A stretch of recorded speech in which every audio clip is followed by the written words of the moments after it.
하나님이 세상을 무척 사랑하셔서 하나밖에 없는 외아들마저 보내주셨으니 누구든지 그를 믿기만 하면 멸망하지 않고 영원한 생명을 얻는다.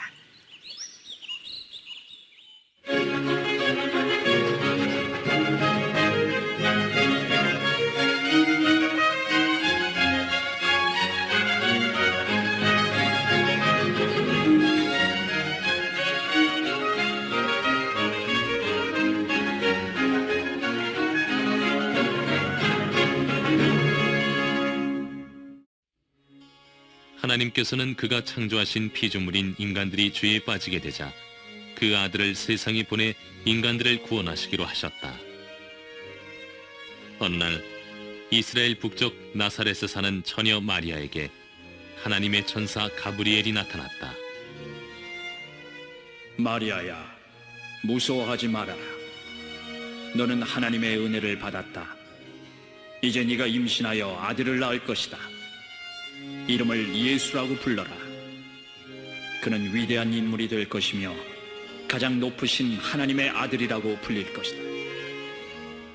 저는 처녀인데 어떻게 이런 일이 있을 수 있겠습니까? 성령님이 네 위에 내려오시고 하나님의 능력이 너를 덮어주실 것이다. 그러므로 태어나실 거룩한 분은 하나님의 아들이라고 불릴 것이다. 마리아는 이 놀라운 소식을 듣고 에인 카렘이라는 산속에 사는 친척인 엘리사벳을 찾아가 이 사실을 알렸다. 또한 아이를 낳지 못했던 엘리사벳이 아이를 가진 지 6개월이 되었다는 소식을 듣게 된다. 바로 이 아이가 세례자 요한이다. 하나님께서 구약 시대에 메시아 보낼 것을 말씀하셨습니다. 구약 성경 이사야서 7장 14절을 보면 주께서 친히 징조를 주실 것인데 그것은 바로 처녀가 잉태하여 아들을 낳을 것이요 그의 이름을 임마누엘이라 하리라는 것이었습니다. 임마누엘이란 하나님께서 우리와 함께 하신다는 뜻이지요. 교회 전통은 예수님의 탄생을 기원전 8세기 예언자 이사야가 선포한 이 하나님 말씀이 성취된 것이라고 보았습니다. 로마 황제 가이사 아우구스투스는 식민지 국가에 세금을 부과하기 위해 인구조사를 실시했다. 모든 이스라엘 사람들은 고향으로 돌아가 후적을 해야 했다. 마리아와 그의 남편 요셉도 나사렛에서 160km 떨어진 고향 베들레헴으로 갔다. 베들레헴은 타지에서 호적하러 온 사람들로 크게 붐볐다. 마리아와 요셉은 빈 방을 구할 수 없어서 짐승우리를 숙소로 정했다.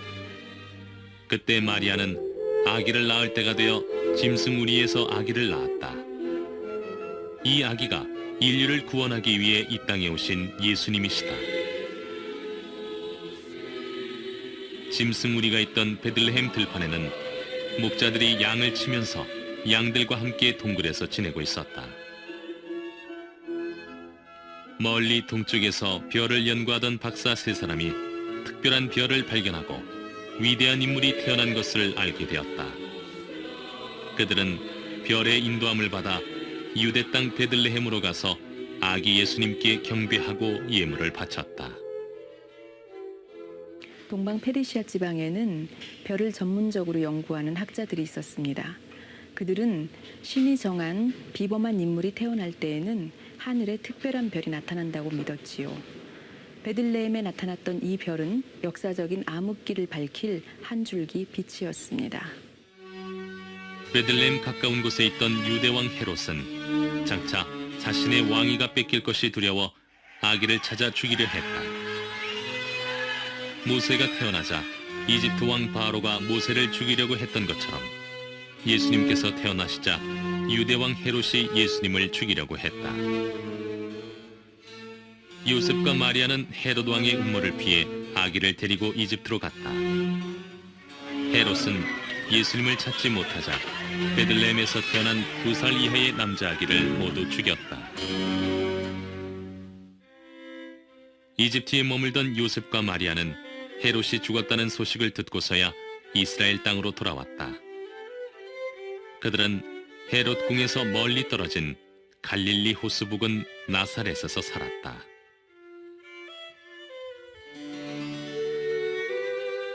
전하는 얘기에 따르면 예수님께서는 아버지에게 목수일이나 건축에 쓰이는 돌을 가공하는 일을 배우면서 자라셨다고 한다. 12살이 된 예수님께서는 예루살렘에 올라가 유대 종교 지도자들과 변론하시면서 남달리 총명하다는 인정을 받으셨다.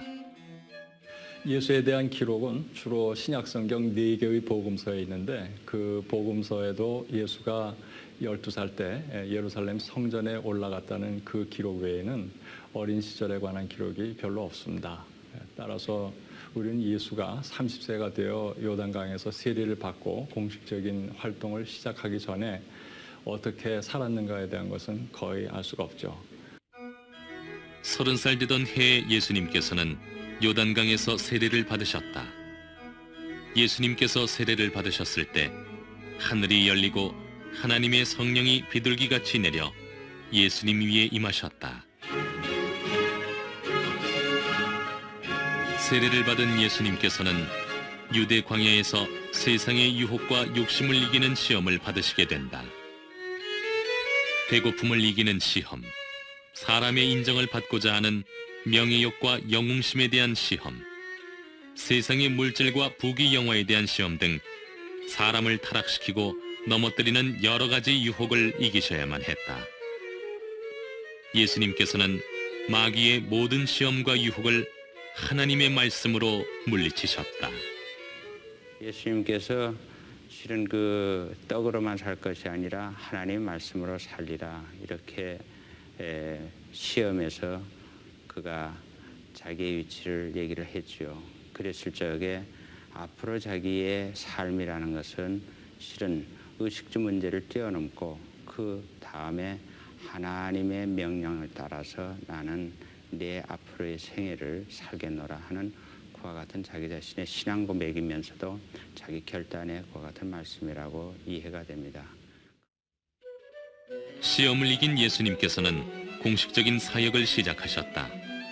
먼저 이스라엘 북쪽 갈릴리 호수로 가서 고기를 잡던 베드로와 안드레 등 12명의 사람을 제자로 부르셨다. 예수님께서는 제자들에게 하나님의 나라를 가르치면서 본격적인 훈련을 시작하셨다. 예수님의 제자들은 거의 다 갈릴리 호수 앞에 있는 어촌 베세다 사람들이었다.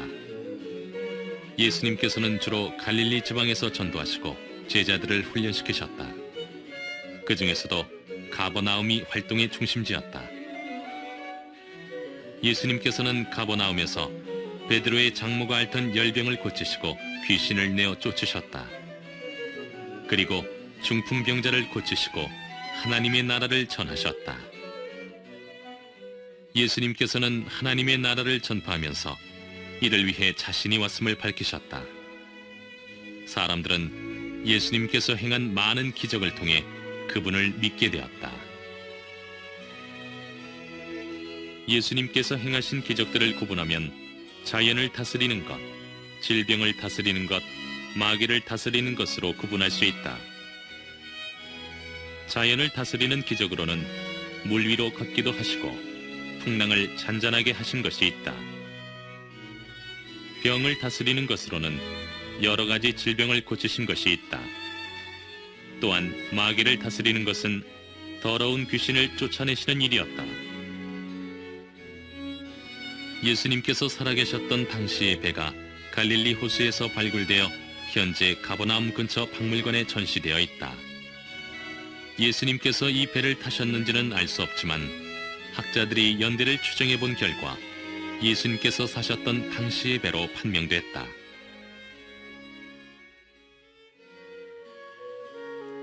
이스라엘 각 지방에는 회당이 있었다. 예수님께서는 가버나움, 고라신, 나사렛 등 가는 곳마다 회당에 들어가서 성경을 읽으시고 말씀을 전하셨다. 예수님께서는 자신이 자란 나사렛 회당에서 구약 성경 이사야서를 찾아 낭독하셨다. 주께서 나를 성령으로 충만하게 하셨으니 가난한 사람에게 기쁜 소식을 전하게 하시려고 나를 택하여 보내셨다. 그가 나를 보내신 것은 마음 상한 자를 고치고 포로에게 자유를 선포하며 눈먼 사람을 다시 보게 하고 짓눌린 사람을 풀어주며 주께서 은혜 베푸실 때를 전파하도록 하기 위해서이다. 이제 읽은 성경 말씀이 오늘날 너희에게 이루어졌다. 이 말씀은 구약성경 이사야서 61장 1절입니다.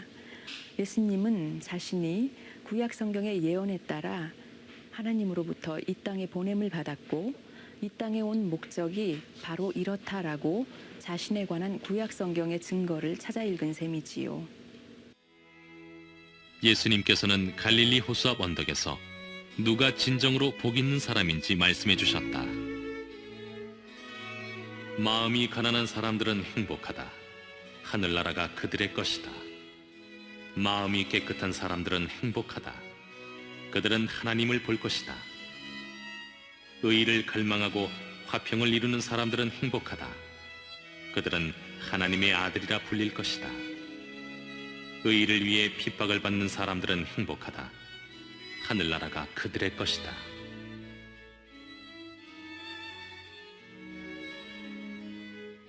갈릴리 호수에서 북쪽으로 바라보면 이스라엘에서 가장 높은 헬몬산이 있다. 헬몬산에서 흘러내리는 물은 요단강 상류를 지나 갈릴리 호수로 들어간다. 거기서 큰 저수지를 이루고 다시 요단강 하류를 지나 사해로 흘러간다. 이 물은 요단강을 통해 모든 이스라엘 사람들의 식수로 사용되고 있다. 예수님께서는 헬몬산 밑에 있는 가이사랴 빌립보 지방으로 제자들을 데리고 가셨다. 예수님께서는 제자들에게 너희는 나를 누구라고 생각하느냐고 물으셨다. 가이사랴 빌립보 지방에는 사람의 머리와 염소의 다리를 가진 목동의 신을 섬기는 판 신전이 있었다. 또한 그리스 신화의 제우스 신전, 복수의 여신 네메시스 신전 등 각종 이방 신전들이 많이 있었다. 예수님은 눈앞에 많은 신전들이 즐비하게 있는 가운데서 제자들에게 너희는 나를 누구로 알고 있느냐? 이 많은 신들 중에서 나를 바로 알고 있느냐라고 물으신 것이다. 베드로는 예수님의 질문에 주님은 그리스도시며 살아계신 하나님의 아들이십니다 라고 대답했다. 헬라어 그리스도에 해당하는 히브리어 메시아는 기름 부음 받은 자라는 뜻으로 구원자를 가리킵니다. 기름 부음을 받았다는 말은 하나님께서 특정인에게 특정 임무를 맡기고자 하나님의 영을 부어주셨다는 것이지요. 예수님은 제자들이 자신을 인류를 구원할 메시아로 알아본 것을 확인하시고 제자들을 가르치는데 더 큰 보람과 희망을 두었다고 볼 수 있습니다. 예수님께서는 제자들과 함께 남쪽 예루살렘으로 내려가시면서 산 밑에 있는 나인이라는 작은 마을을 지나게 되셨다. 그때 한 불쌍한 과부의 하나밖에 없는 아들이 죽어서 사람들이 관을 메고 나오고 있었다. 과부를 불쌍히 여기신 예수님께서는 관을 멈추게 하고 죽은 아들을 살리셨다. 삭개오라는 사람은 예수님이 보고 싶었지만 키가 작고 거리에 사람들이 너무 많아 할 수 없이 뽕나무 위로 올라갔다. 이 사건은 여리고에서 있었던 일입니다. 어른이 길거리 나무에 올라가는 것이 쉽지 않았죠. 뽕나무 밑을 지나가던 예수님께서는 자기를 보기 위해서 나무 위에 올라간 삭개오를 외면하지 않으시고 그의 집에 들어가 쉬어갔죠. 예수님께서는 사람들이 하나님께 어떻게 기도해야 할지 기도에 대한 모범을 가르쳐 주셨다. 너희는 이렇게 기도하라. 하늘에 계신 우리 아버지, 아버지의 이름이 거룩히 여김을 받게 하시고 아버지의 나라가 속히 오게 하소서. 아버지의 뜻이 하늘에서 이루어진 것 같이 땅에서도 이루어지게 하소서. 우리에게 날마다 필요한 양식을 주시고 우리가 우리에게 죄 지은 사람들을 용서해 준 것처럼 우리의 죄를 용서해 주소서. 우리가 시험에 들지 않게 하시고 우리를 악에서 구해 주소서. 나라와 권세와 영광이 영원토록 아버지의 것입니다. 예수님께서는 사람들의 기도에 구체적으로 응답해 주시는 하나님에 대해 증거하셨다. 구하라, 그러면 받을 것이다. 찾아라, 그러면 찾을 것이다. 문을 두드리라. 그러면 열릴 것이다. 누구든지 구하는 사람은 받을 것이며 찾는 사람은 찾을 것이요 두드리는 사람에게는 열릴 것이다. 예수님께서는 바리새인과 대제사장을 가장 미워하셨다. 그들은 다른 사람을 죄인 취급하고 잘난 체 하면서 권위만 내세웠다. 또한 마음에는 없으면서 밖으로만 거칠게 하는 위선적인 종교 지도자들이었다. 그들과 달리 예수님께서는 가난한 자들의 친구가 되셨고 소외당하고 무시받는 자들의 이웃이 되셨다. 건강한 사람에게는 의사가 필요 없고 병든 사람에게만 의사가 필요하다. 나는 의로운 사람을 부르러 온 것이 아니라 죄인을 불러 회개시키려고 왔다. 잘못을 뉘우치고 버리기만 한다면 잘못의 크고 작음은 중요하지 않습니다. 문제는 나는 잘못이 없다고 하면서 회개하지 않는 것이죠. 기독교에서 죄라고 하면 자신이 직접 지은 죄와 인간의 시조 아담의 범죄로부터 내려오는 원죄가 있죠. 모든 죄는 용서받을 수 있습니다. 그러나 회개하지 않는 죄와 믿지 않는 죄는 용서받을 수 없죠. 어느 날 베드로가 예수님께 와서 주님, 형제가 내게 죄를 지었을 때 몇 번이나 용서해야 합니까? 7번까지면 되겠습니까? 하고 물었다. 그러자 예수님께서는 7번만 아니라 70번씩 7번이라도 용서하여라 라고 대답하셨다. 70번씩 7번씩 용서해라. 이 말 자체는 490번까지 용서하라 이런 얘기가 아니라 그 이상을 넘어서서 무한하게 그 용서는 확대돼야 되고 그것을 행해야 된다 이런 얘기가 되겠습니다. 유대인의 관리인 니고데모는 예수님을 찾아가는 것이 부끄럽고 남의 눈에 띌까 봐 두려워 밤중에 예수님을 찾아갔다. 그는 하나님 나라에 들어가는 것에 대해 고민하고 있었다. 예수님께서는 니고데모에게 누구든지 물과 성령으로 다시 나지 않으면 하나님의 나라에 들어갈 수가 없다고 말씀해 주셨다. 예수님께서는 어느 누구도 심판하지 않으셨다. 법을 잘 안다고 자부하는 율법학자들과 자칭 의롭다고 생각하는 바리새파 사람들이 간음하다가 현장에서 붙잡힌 여자를 예수님께 데려왔다. 그들은 모세의 법에는 이런 여자를 돌로 쳐 죽이라고 했는데 선생님은 어떻게 생각하느냐고 물으면서 예수님을 시험했다. 예수님께서는 너희 가운데 죄 없는 사람이 먼저 그 여자를 돌로 치라고 말씀하셨다. 이 말씀 속에는 이 세상에 남을 정죄할 만큼 완전한 사람은 아무도 없다는 메시지가 담겨 있다. 말씀을 마치신 예수님은 몸을 굽혀 땅바닥에 무엇인가 계속 쓰셨다. 예수님 주변에 둘러서 있던 사람들은 양심의 가책을 받아 나이 많은 사람부터 하나둘씩 모두 그 자리에서 떠나갔다. 그때 예수님께서는 여자에게 나도 너를 죄인으로 취급하지 않겠으니 가서 다시는 죄를 짓지 말라고 말씀하셨다. 예수님께서는 죄의 어두움에 빠져있는 이들에게 나는 세상의 빛이다. 나를 따르는 사람은 어둠에 다니지 않고 생명의 빛을 받을 것이다 라고 말씀하시면서 자신이 빛이심을 증거하셨다. 예수님께서는 전통이나 관습보다 사랑을 중요하게 생각하셨다. 유대인들은 조상들이 만든 관례와 전통에 얽매여 있었고 그 전통에 의해 율법을 해석했다. 그러나 예수님께서는 하나님을 사랑하고 이웃을 사랑하는 것이 그 어떤 전통보다 우선이며 모든 율법의 완성이라고 강조하셨다. 예수님께서는 사람들을 자상하게 보살펴 주시는 하나님에 대해 증거하셨다. 참새 2마리가 동전 몇 푼에 팔리지 않느냐. 그러나 너희 아버지께서 허락하지 않으시면 그 참새 1마리도 그저 땅에 떨어지는 법이 없다. 하나님은 너희 머리카락도 다 세고 계신다. 그러므로 두려워하지 말아라. 너희는 많은 참새들보다 더 귀하다. 누구든지 배고프고 목마른 자는 다 내게로 오라. 나는 하늘에서 온 양식이요 생수이다.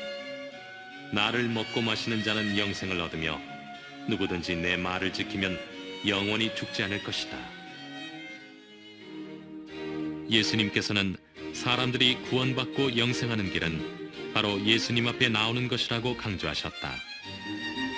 나를 통해서 하나님 아버지께로 간다. 나는 하늘에서 온 양식이므로 나를 먹고 마시면 영생한다고 가르치셨다. 예수님께서는 고단하고 지친 자들, 영생을 갈망하는 자들을 부르시면서 수고하고 무거운 짐진 자들아, 다 나에게 오라. 내가 너희를 쉬게 하겠다고 약속하셨다.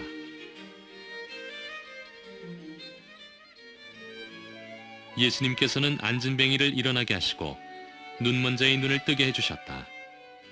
예수님께서는 예루살렘 실로암 못가에서 날 때부터 보지 못하는 자를 만나셨다. 사람들은 부모나 자신이 죄가 많아서 그가 맹인으로 태어났다고 여기며 그를 외면했다. 예수님께서는 진흙을 이겨 그의 눈에 발라주시면서 실로암 못에 가서 씻으라고 말씀하셨다. 실로암은 보냄을 받았다는 의미를 갖고 있다. 그가 예수님의 보냄을 받고 실로암 못에 가서 눈을 씻자 볼 수 있게 되었다.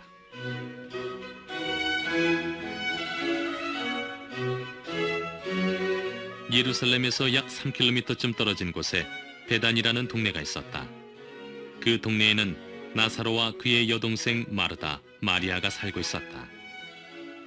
어느 날 나사로가 병들어 죽게 되었다. 나사로의 무덤은 돌로 입구를 막은 동굴이었다. 예수님께서는 죽은 지 나흘이나 되는 나사로의 무덤에 가서 돌을 치우도록 명령하셨다. 그곳에 모여있던 사람들은 예수님께서 죽은 나사로를 살리실 수 있다는 것을 믿지 못했다. 예수님께서는 나는 부활이며 생명이다. 나를 믿는 사람은 죽어도 살 것이며 누구든지 살아서 나를 믿는 사람은 영원히 죽지 않을 것이다. 네가 이것을 믿느냐? 라고 말씀하셨다. 그 후 무덤으로 가셔서 나사로야 나오너라고 크게 외치시자 죽었던 나사로가 손발이 배에 묶인 채 걸어 나왔다. 키프로스의 라나카에는 또 다른 나사로의 무덤이 있다.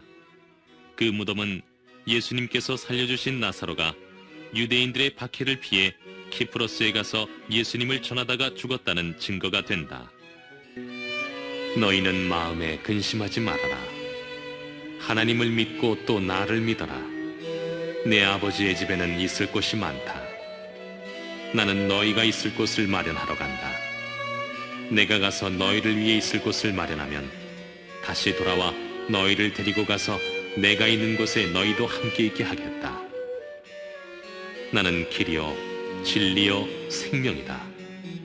나를 통하지 않고는 아무도 아버지께로 가지 못한다. 기독교는 아버지 하나님, 아들 하나님, 성령 하나님이 한 분이라는 삼위일체 하나님을 믿는다. 예수님께서는 아버지 하나님의 보내심을 받고 하늘에서 왔다가 다시 하나님께로 돌아갈 아들 하나님이다. 그분은 사람의 몸을 입기 위해서 마리아를 통해 이 땅에 태어나신 것이다. 믿지 않는 사람들에게 예수님의 이러한 가르침은 늘 이해할 수 없는 걸림돌이 되었다. 예수님의 말씀 가운데 자신이 하늘에서 내려왔고 세상이 있기 전부터 자신이 있었다는 것, 하나님과 자신이 하나라는 것, 자신이 죽었다가 다시 살아날 것이라는 것, 자신의 살과 피를 먹고 마시면 영생한다는 것은 믿지 않는 사람들에게 많은 거부감을 주었다. 그러나 예수님을 참 구원자로 믿는 사람들은 예수님의 모든 말씀을 믿음으로 이해할 수 있다. 예수님께서는 벳바게라는 마을에서 나귀를 타시고 예루살렘으로 향하셨다. 그리고 예루살렘 앞에 있는 감람산에서 예루살렘을 바라보시고 우셨다. 하나님을 배반하고 죄악에 빠진 예루살렘이 앞으로 처참하게 멸망할 것을 내다보셨기 때문이다. 예수님께서 우셨던 자리에는 지금도 눈물 모양의 교회가 세워져 있다. 예루살렘에 가신 예수님께서 성전에 들어가시자 소, 양, 비둘기를 파는 사람들과 돈 바꾸는 사람들이 앉아 있었다. 예수님께서는 무꾼으로 채찍을 만들어 양과 소를 성전에서 내어 쫓으셨다. 그리고 돈 바꾸는 사람들의 돈과 상을 엎으면서 내 아버지 집을 장사하는 집으로 만들지 말라고 경고하셨다. 예수님께서는 세상 사람들의 죄를 대신하여 십자가에 달려 죽으실 것을 미리 아시고 시온산에 있는 큰 다락방에서 제자들과 마지막 만찬을 가지셨다. 예수님께서는 내가 나눠주는 빵과 포도주는 너희를 위해 죽을 나의 몸과 피를 의미하는 것이니 받아 먹으라고 하셨다. 그리고 하나님께서 보내셔서 세상에 왔다가 다시 하나님께로 돌아갈 때가 되었음을 제자들에게 분명하게 말씀하셨다. 마지막 만찬을 마치신 예수님은 기도하기 위해 시온산을 내려와 겟세마네 동산으로 향하셨다. 시온산과 겟세마네 동산 사이에는 깊은 기드론 계곡이 있었다. 예수님께서는 이 계곡을 지나 겟세마네 동산에 도착하셨다. 예수님께서는 십자가를 지고 죽게 될 자신의 모습을 생각하시면서 극도의 긴장과 고민 가운데 피눈물 나는 기도를 드리셨다. 아버지여, 제가 십자가를 꼭 져야 합니까? 이 길이 아니고는 다른 길이 없습니까? 그러나 제가 원하는 대로 하지 마시고 아버지의 원하는 대로 하시기 바랍니다. 죄의 값은 사망이요 영원한 멸망을 당하는 것이 하나님의 정의였다. 인간들이 지은 죄값을 치르기 위해서는 예수님께서 피를 흘리고 죽는 길 외에 다른 길이 없었다. 그래서 하나님께서는 예수님의 기도에 침묵하셨다. 하나님의 뜻을 아셨던 예수님께서는 십자가의 죽음을 앞두고 기도를 통해 마음의 준비를 하셨다. 예수도 우리와 똑같이 육체를 가진 인간이었죠. 아픔과 고통을 느끼는 그 육체를 가지고 있었기에 십자가 처형을 앞에 두고 고뇌하지 않을 수가 없었죠. 유대 종교 지도자들은 예수님이 메시아라는 사실을 믿지 않았다. 그들은 예수님을 따르는 사람들이 점점 많아지자 시기하게 되었고 예수님을 죽일 기회를 찾고 있었다. 한편 로마 군인들은 예수님을 살려둠으로 인해 사회적인 소요가 일어나는 것을 원치 않았다. 예수님께서 겟세마네 동산에서 피땀 흘려 기도하시던 바로 그날 밤, 유대 종교 지도자들과 로마 군인들이 보낸 성전 경비병들이 칼과 몽둥이를 들고 예수님을 잡으러 갔다. 예수님께서는 십자가에 매달려 죽는 것이 아버지의 뜻인 줄 아시고 아무런 저항도 하지 않으셨다. 그리고 그들에게 붙잡혀 대제사장 가야바의 집으로 끌려가셨다. 베드로가 대제사장 집 마당에 앉아 있었다. 그때 한 여종이 베드로도 예수님과 같은 패거리라고 말했다. 그러자 베드로는 예수님을 모른다고 잡아떼었다. 곁에 있던 다른 사람들도 베드로가 예수님과 한패라고 말하자 베드로는 예수님을 도무지 모른다고 3번이나 부인했다. 대제사장과 종교 지도자들의 충동을 받은 사람들은 예수님을 밤새도록 희롱했다. 새벽이 되자 사람들은 예수님을 끌고 로마 총독 빌라도의 관정으로 갔다. 빌라도는 예수님을 신문했지만 아무런 죄도 찾지 못했다. 그러나 예수님을 놓아주면 사람들이 폭동을 일으킬 것이 두려워 예수님을 십자가에 못 박아 죽이도록 사형 언도를 내렸다. 빌라도의 아내는 재판정에 있던 빌라도에게 사람을 보내 예수님은 의로운 사람이니 사형 언도를 내리지 말라고 경고했다. 그리고 자기가 밤에 꿈자리가 좋지 않았다는 것을 전했다. 과연 빌라도의 아내는 어떤 꿈을 꾸었을까? 어떤 이는 많은 사람들이 빌라도의 이름을 부르는 꿈을 꾸었을 것이라고 추측한다. 오늘날 수많은 사람들이 사도신경을 외우면서 본디오 빌라도에게 고난을 받았다고 고백하는 것이 그 증거가 된다.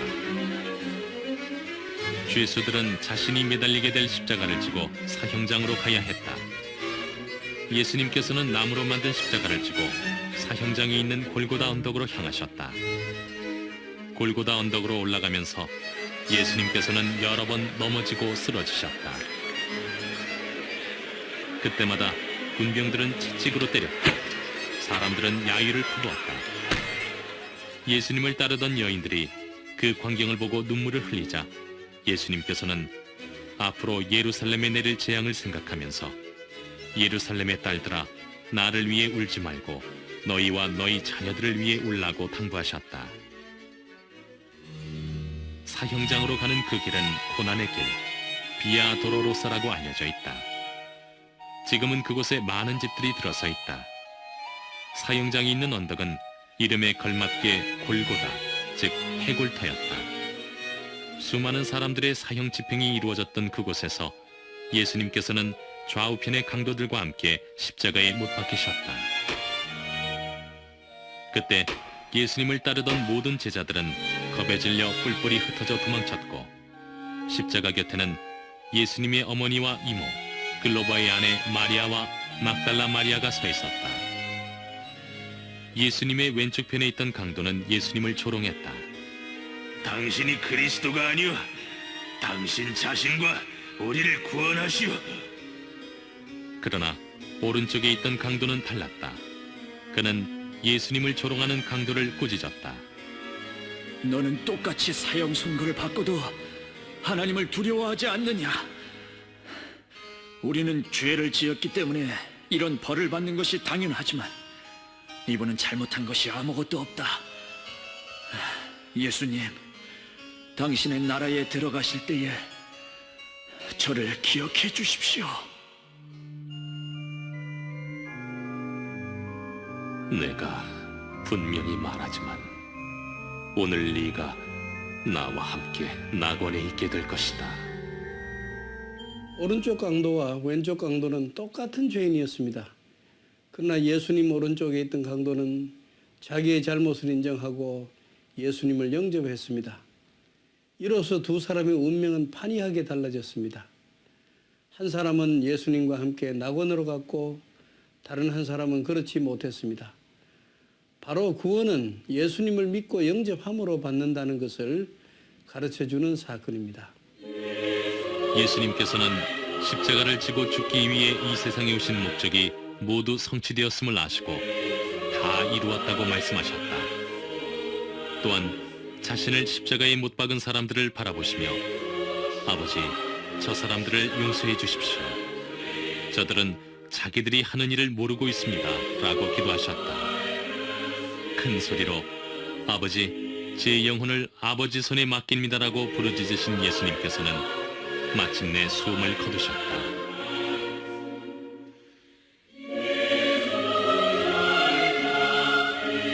나무에 달리는 십자가 형벌은 구약 시대부터 가장 혹독한 형벌에 해당되었습니다.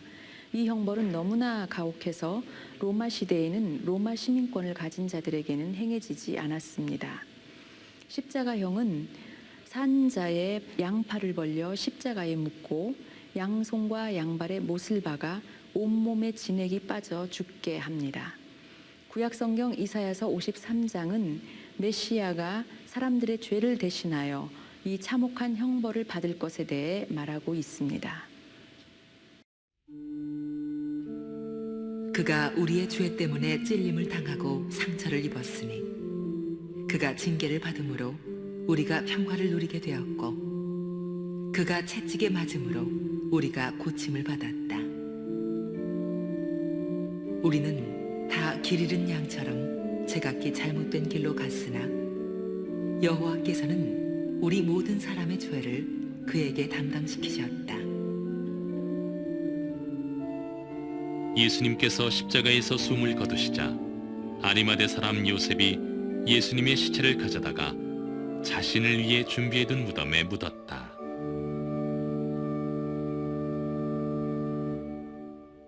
예수님께서 죽으시고 무덤에 묻히신 것은 금요일이었고 다음 날은 유대인의 안식일이었다.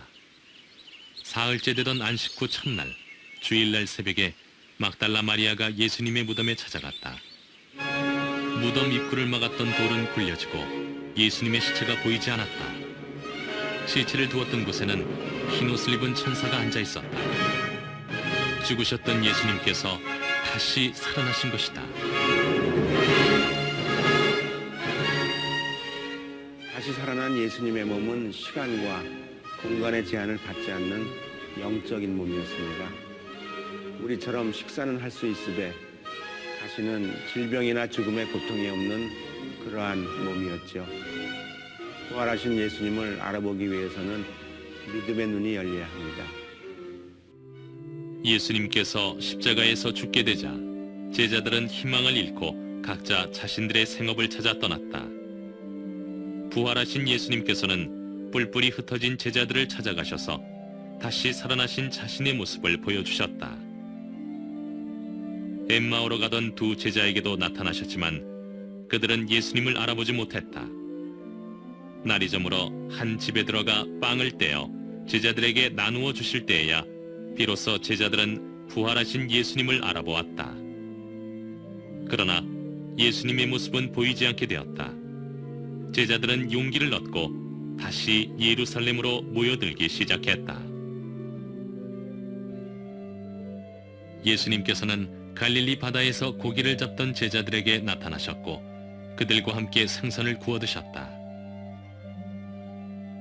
식사 후 예수님께서는 베드로에게 네가 나를 사랑하느냐고 3번 물으시면서 내 양을 먹이라고 당부하셨다. 전에 예수님이 대제사장의 집에서 재판을 받을 때 베드로가 주님을 모른다고 3번이나 부인한 적이 있었죠. 인간은 위협 앞에서 약한 존재입니다.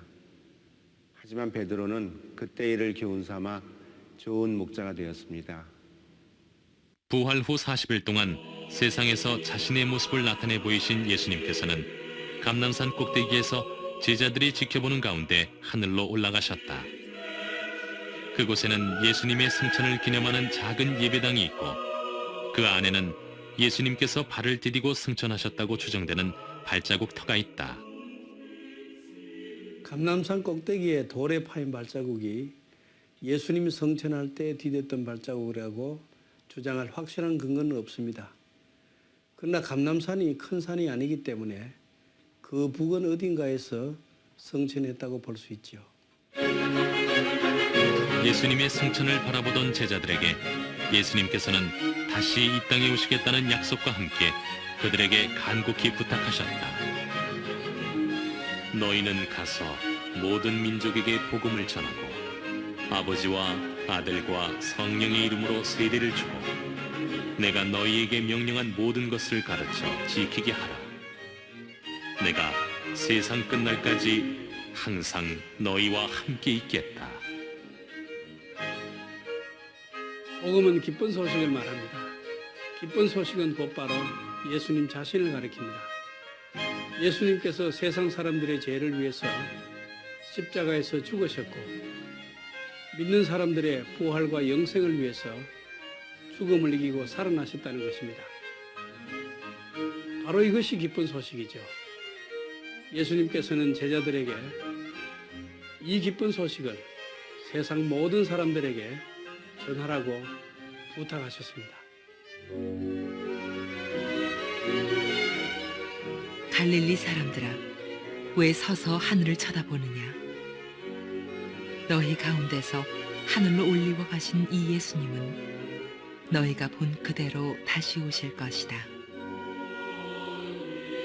천사의 말을 들은 제자들은 그때서야 감람산을 내려갔다. 제자들은 예수님의 부활을 눈으로 보고 영생을 확실히 믿게 되었다. 그리고 자신의 목숨을 바쳐 복음을 전했다. 스데반은 돌에 맞아 죽으면서 예수님을 전했다. 야고보는 칼에 맞아 죽으면서도 복음을 전했다. 초기 예수님의 제자들은 죽음을 기쁘게 받아들이면서까지 예수님의 말씀과 부활 신앙을 증거했다. 이러한 그들의 믿음을 통해 많은 이들이 예수님을 믿게 되었다. 그리고 기독교는 300여 년 만에 로마, 콘스탄티노플, 그리스를 비롯해 지중해 전체를 지배하게 되었다. 2000년이 지난 지금 전 세계 인구의 4분의 1이 예수님을 믿고 있다.